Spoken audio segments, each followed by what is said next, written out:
नमस्कार। YouTube video channel पे आपका स्वागत है। आज के इस वीडियो में हम भक्ति काल के प्रसिद्ध कवि गोस्वामी तुलसीदास के दार्शनिक जो विचार है उनका अध्ययन करेंगे। तुलसीदास न केवल महान भक्त थे बल्कि वे चिंतक और दार्शनिक भी थे। उन्होंने जीव और ब्रह्मा, जगत और माया जैसे तत्व मीमांसी विषयों पर भी अपने विचार प्रस्तुत किए। तुलसी के दार्शनिक विचारों का अध्ययन इन शीर्षकों में किया जा सकता है। सबसे पहला है ब्रह्मा का स्वरूप। दार्शनिक विषयों में सबसे पहले हम ब्रह्मा पर विचार करते हैं। तुलसी ने ब्रह्मा को निर्गुण, निराकार, निर्विकार, सर्वव्यापी, सच्चिदानंद, अनादि, विश्वरूप का है। उन्होंने राम को ही ब्रह्मा कहा है। वे राम और ब्रह्मा की एकता निरूपित करते हुए कहते हैं, अमल अनवेद्य अद्वैत निगुण सगुण ब्रह्म सुबिराम नरभूप रूपी। वे ब्रह्मा को व्यापक एवं सर्वांतर्यामी मानते हुए कहते हैं, व्यापक एक ब्रह्म अनिवासी सतचेतन घन आनंद राशि। इसी प्रकार तुलसी ने आराध्य राम दर्शन निर्गुण और निराकार ब्रह्मा के ही सगुण और साकार अवतार है। उन्होंने लिखा है, अगुण सगुण दुई ब्रह्म स्वरूपा अकथ अगाध अनादि अनूपा। तुलसी का मानना है कि जब जब संसार में अधर्म बढ़ता है तथा असुर एवं अभिमानी बढ़ जाते हैं तब तब ब्रह्मा अवतार लेते हैं। और जब जब उन्होंने लिखा है कि जब जब हुई धर्म की हानि बाढ़ई सुर अभिमानी तब तब प्रभु धरी विविध शरीरा हरहि कृपा निधि सज्जन पीरा। इसी प्रकार वे कहते हैं कि जो निर्गुण एवं निराकार ब्रह्मा है वही भक्तों के प्रेम के वशीभूत होकर सगुण साकार रूप धारण कर लेते हैं। अगुण सगुण नई कुछ बेहदा गावई मुनि पुराण बुद्ध बेदा। अगुण अरूप अलक अजसोई भगत प्रेम बस सगुण सोहोई। इस तरह हम देखते हैं कि तुलसी का जो ब्रह्म है वो स्वतंत्र है एवं सच्चिदानंद घन है। वह सर्वज्ञ, अनवद्य, निराकार, नित्य, निरंजन, अविनाशी, अमोघ शक्ति संपन्न है। वही ब्रह्मा के रूप में अवतरित हुआ है और नाना प्रकार की मानवीय लीला कर रहा है। उसकी लीलाएं विचित्र है और मुनियों को भी भ्रमित कर देती है। अवतारवाद ब्रह्मा के स्वरूप का प्रथम प्रश्न पत्र ही विस्तार है। अवतार चाहे राम के रूप में हो या कृष्ण के रूप में हो। अगला जो उनका विचार है जीव के बारे में, जीव का स्वरूप कैसा है। भारतीय दार्शनिक परंपरा में जीव को प्रकृति के 5 तत्वों से निर्मित माना है। इसके अतिरिक्त जीव को ब्रह्मा का अंश भी माना जाता है। तुलसी ने इस परंपरा का निर्वाह करते हुए जीव के स्वरूप का प्रतिपादन किया और जीव को 5 तत्वों से निर्मित बताया है। उन्होंने लिखा है, क्षिति जल पावक गगन समीरा पंच तत्व मिली बने शरीरा। वो ये भी कहते हैं कि जीव मन, प्राण और बुद्धि से भी विलक्षण है। ये ईश्वर का अंश है।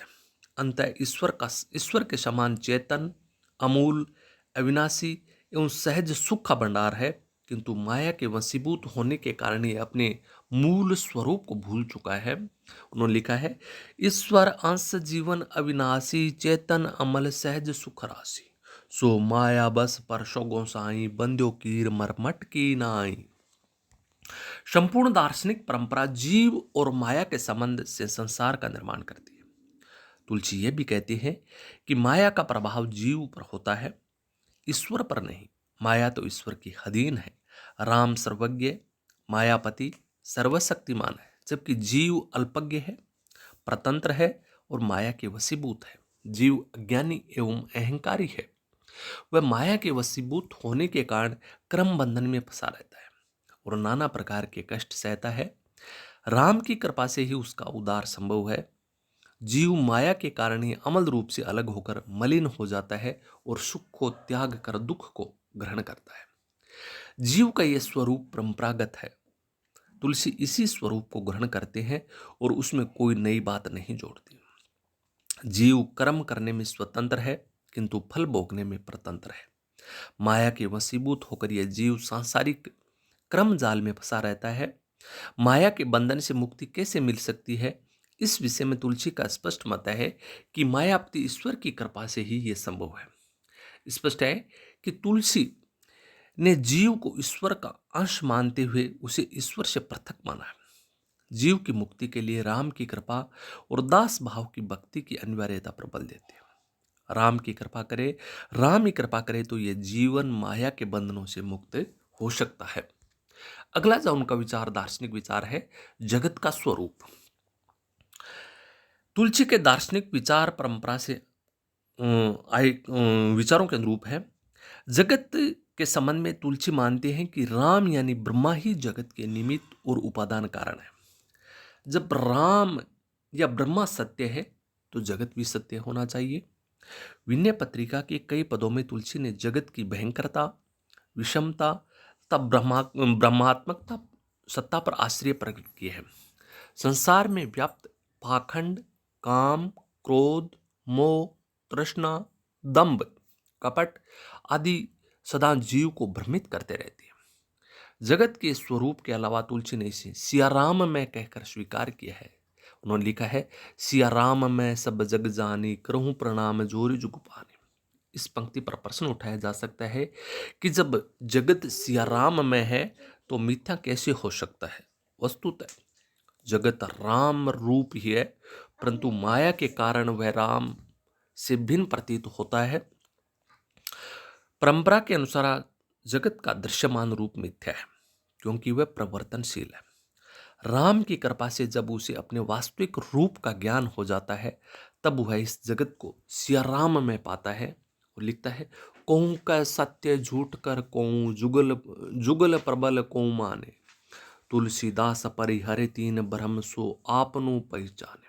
इसी प्रकार उन्होंने कहा है कि तुलसी ने संसार की सत्यता, मिथ्या तत्व है, सत्य सत्यता, तीनों बातों को मिथ्या ठहराया है। तीनों ब्रह्मात्मक रूपों को छोड़कर भक्ति को अपनाने का आग्रह तुलसी ने किया है।